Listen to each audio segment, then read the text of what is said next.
Welcome to Max Premieres. Netflix has thousands of films, but the ones that genuinely blow your mind rarely show up on the front page. Today, we're fixing that. We've put together 10 science fiction films buried deep in the catalog, the ones the algorithm never recommends, but that, once you find them, you can't believe you missed. Dystopian worlds, artificial intelligences that make you question everything, claustrophobic thrillers where every second counts, and space epics that prove Hollywood doesn't have a monopoly on big ideas. But before we get into it, it would mean a lot if you took a second to leave a like and subscribe to the channel. Thank you so much for your support. Number 10. The Midnight Sky. The year is 2049. Something terrible has happened to Earth, something the screenplay deliberately refuses to fully explain, and the few survivors left are sheltering underground or wherever they can find cover. Augustine, a terminally ill scientist living in complete isolation, chooses to stay alone at his Arctic base, not to survive. To complete one final mission, warn a returning space crew that they cannot come home, that there's nothing left to come back to. George Clooney directs and stars in this meditative, slow-burning, and visually stunning piece of science fiction. It's the kind of film that doesn't give you adrenaline, it gives you grief. It's not really about science. It's about what a man leaves behind when he spends his whole life looking at the stars instead of the people around him. Felicity Jones leads the crew in space. Martin Rue's cinematography and Alexandre Desplat's score do extraordinary work, building atmospheres that stay with you long after the credits roll. Critical reception was divided, but for those who connect with its pace and emotional tone, it's a film that lingers. Number 9. Circle. 50 strangers wake up in a dark room arranged in a circle. They don't know how they got there, they don't know each other, and the first thing they figure out is that one of them dies every 2 minutes. The second thing they figure out is that the group controls who dies. If the majority votes for someone, that person drops dead. That's Circle, a film that uses the death game premise to do what science fiction does at its best, explore what kinds of decisions people make when fear overrides reason. The debate inside that room touches on class, age, race, disability, and moral worth. Everyone argues for why they deserve to survive more than the person next to them. It's a small film, almost theatrical, shot in a single space on a minimal budget. No visual effects, no orchestral score, no chase sequences. Just people, fear, and the brutal question of how far ordinary people are willing to go. What keeps it from feeling like a cold exercise is that in its strongest moments, it works as a deeply uncomfortable mirror. Smarter than it first appears, and more unsettling the more you think about it. Number 8. The Wandering Earth. The sun is dying, and humanity has a plan to survive. Move the entire Earth out of the solar system using thousands of giant thrusters embedded in the planet's crust. The journey will take 2,500 years, so civilization will live underground for generations while the Earth drifts toward Alpha Centauri. During that voyage, something goes catastrophically wrong. Jupiter's gravitational pull threatens to destroy everything, and a group of ordinary people have to do the impossible to save the planet. Based on a short story by Chinese author Liu Cixin, The Wandering Earth was the highest-budget Chinese science fiction film ever made at the time of its release, and it shows. Hollywood-level visual effects, an epic scale that few productions from any country can match, and a purely spectacular visual experience that reminds you why the big screen exists. Where it falls short is in emotional depth and characters who sometimes feel more like moving parts than real people. But if you're looking for pure sci-fi spectacle with a genuinely distinct flavor from the American model, this film more than delivers. Number 7. The Discovery. A scientist has just proven scientifically that there is life after death. The news doesn't bring peace. It triggers a global wave of suicides. Millions of people choosing to cross over now that they have confirmation something is waiting for them on the other side. In that bleak world, Will returns to his father's mansion, the scientist behind the discovery, and meets Isla, a woman with her own reasons for standing at the edge. The Discovery is philosophical science fiction of the rarest kind. It's not interested in the mechanics of the afterlife, but in what that knowledge reveals about the living. What do we do with regret? With the choices we didn't make? With the people we let go? Jason Segel and Rooney Mara build a melancholic and convincing chemistry, and Robert Redford lends serious dramatic weight as the father whose scientific obsession destroyed everything close to him. The film is deliberately slow and atmospheric, and its third act is a genuine divider. The twist either lands or loses you completely. For those who connect with what it's reaching for, it's one of the most intimate and quietly original films in the Netflix catalog. Number 6. Spectral. A DARPA scientist is rushed to a war-torn city in Moldova. American special forces are being wiped out by an enemy that doesn't show up on conventional cameras, doesn't respond to bullets, and kills instantly on contact. They're not insurgents. They're not drones. They're apparitions, translucent forms that move through the soldiers like ghosts. Spectral blends military thriller and science fiction in a way few films attempt seriously. It takes the premise of supernatural horror and places it inside a credible scientific framework.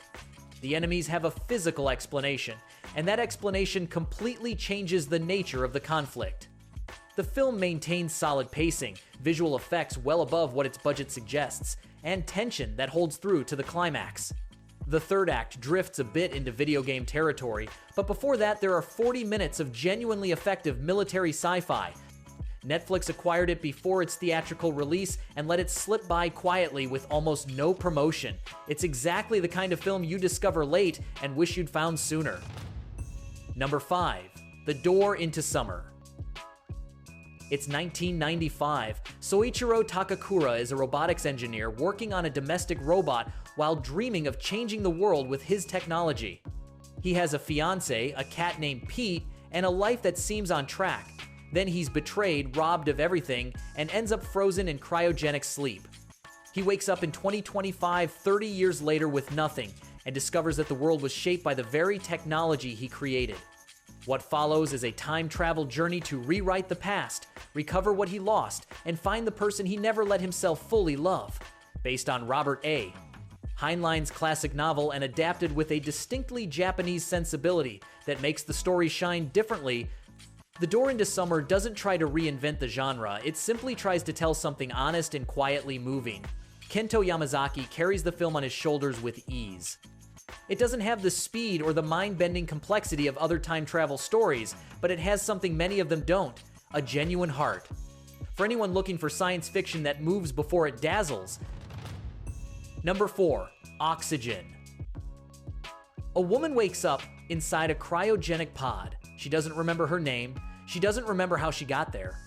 All she knows is that the oxygen inside the container is running out fast enough that there isn't much time for panic. What she has at her disposal is Milo, a cold and procedural AI that feeds her information in controlled doses and doesn't always cooperate. Every question she asks unlocks a fragment of her identity, and every answer makes the situation stranger and more desperate. Oxygen is one of the most effective science fiction thrillers in recent years and probably the most claustrophobic. Director Alexandre Aja, known for horror films, proves he's just as skilled at building tension without any visible monster. Melanie Laurent carries the entire film on her shoulders for 100 minutes, almost without a single cut, and she does it in a way that very few actors could pull off. The film is a precision exercise. It knows exactly what to reveal and when, and the twist near the end retroactively reframes everything you experienced before it. One of the most underrated films in the Netflix catalog. Number 3. Space Sweepers. The year is 2092. Earth is an uninhabitable wasteland, and a privileged elite lives in an orbital city controlled by the megacorporation UTX. The rest of humanity survives however it can, including the crew of the salvage ship Victory, pilot Tejo, Captain Jang, mechanic Tiger Park, and the robot Bubs. Their job is collecting space debris and selling it to pay off endless debts. Everything changes when they find Dorothy among the wreckage, a small child who turns out to be a humanoid android that half the solar system is searching for because she's supposedly a weapon of mass destruction. Space Sweepers is the first Korean science fiction film set in space, and it celebrates that fact without apology. It's big, loud, emotionally extravagant, and visually spectacular. It has the spirit of Guardians of the Galaxy, but with sharper social commentary on inequality and unchecked corporate power. The cast, led by Song Joong-ki and Kim Tae-ri, is magnetic, Where the runtime loses momentum, the characters pick it back up. A sci-fi spectacle unlike almost anything else out there. Number 2, I Am Mother. Humanity is gone. Inside an underground bunker, a robot known simply as Mother raises a teenage girl from an embryo. The girl, who has never seen the outside world or met anyone else, has been educated with near scientific precision, ethics, medicine, biology, history. Mother loves her. Or at least, does everything that someone who loves would do. But when a wounded woman arrives at the bunker from the outside, bringing with her a different version of how the world ended and what role robots played in that ending, everything the girl believes starts to collapse. I Am Mother is one of the smartest and most restrained science fiction films Netflix has ever produced. Its power doesn't come from visual effects. It comes from a relationship you can't fully decode. You never know whether Mother is lying, what she's protecting, or whether what you feel toward her is trust or fear in disguise. The robot suit, built entirely as a practical physical costume with no CGI, makes every interaction feel disturbingly real. The ending isn't a trick, it's the logical conclusion of everything the film built from the very first frame. Number 1, What Happened to Monday? The world is overpopulated, and the government enforces a strict one-child policy. Anyone with more than one child sees the others sent into mandatory cryonic sleep. Inside that dystopian world, 7 identical septuplet sisters have been surviving in secret by sharing a single identity, Karen Setman. Each one is named after a day of the week and can only leave the apartment on her assigned day. Monday goes out on Monday, Tuesday on Tuesday, and so on. Inside, they're themselves. Outside, they have to be the same person. The system has worked for years until one day Monday doesn't come home. What follows is a spiral of betrayal, action, shocking revelations, and paranoia that never lets up.